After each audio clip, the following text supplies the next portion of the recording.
ஒரு பக்கவாதம்ன்றத நிறைய பேர் ஒரு பெரிய விஷயமா எடுத்துக்கிட்டு, அப்படியே அதற்காக நிறைய செலவுகள் செய்து, நமக்கு சரியாகலைன்ட்டு ஒரு டிப்ரஷனுக்கு போயிடுறாங்க.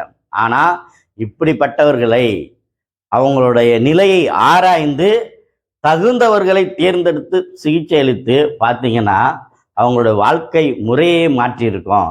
எங்களுடைய ஏகே பிசியோதெரபி கிளினிக்கில் பார்த்தீங்கன்னா, நாங்கள் அளிக்கக்கூடிய இந்த பக்கவாத சிகிச்சை ஒரு மிகச்சிறந்த சிகிச்சை. காரணம், அதிகமானோர் தானாகவே நடந்து ஸ்டிக்கை எடுத்துட்டு வருவாங்க. ஸ்டிக்கு கிடையாது. அதே மாதிரி அவங்களா உட்காந்து சேர்லேருந்து எந்திரிக்க முடியாது.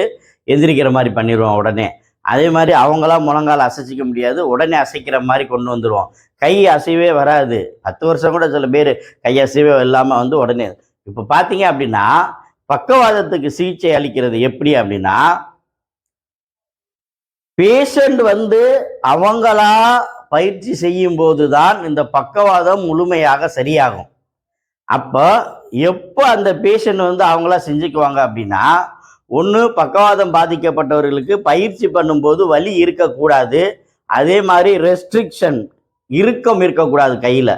அப்போ ஃப்ரீயாக கை மூவ் ஆகும்போது அவங்க ஒரு வரையும் கூட செய்ய ஆரம்பிச்சிருவாங்க. அதே மாதிரி ஃபிங்கர் ஃபங்க்ஷனும் அவங்களா மடக்கி நீட்டும் போது ஈஸியாக வந்துடும். ஆனால் சில பேர் பந்து வச்சு எக்ஸசைஸ் பண்ணுவாங்க. என்னை கேட்டால் அது மிக மிக தவறு. அப்படின்னா நீங்கள் பந்து வச்சு பயிற்சி பண்ணினீங்கன்னா ஒரே பக்கமாக உங்கள் விரல் மடங்க ஆரம்பிச்சிடும். அப்போ பிரெயினில் டாமினன்ட் ஃப்ளெக்ஷன் மட்டும் வரும், எக்ஸ்டெண்ட் பண்ணுறது வராது. இது ஆரம்பத்திலேயே நம்ம சரி பண்ணிடணும். இல்லை அப்படின்னா பிரெயின்லேயே நல்லா கண்ட்ராக்ட் ஆகிடும் அவங்களுக்கு. அதுக்கப்புறம் அதை திரும்ப அந்த விரலை எடுக்கிறது மிக மிக சிரமமாக மாறிடும். உங்களுக்காக இயன்முறை மருத்துவர் doctor M Kamaraj, AK physiotherapy clinic, Ilayangudi.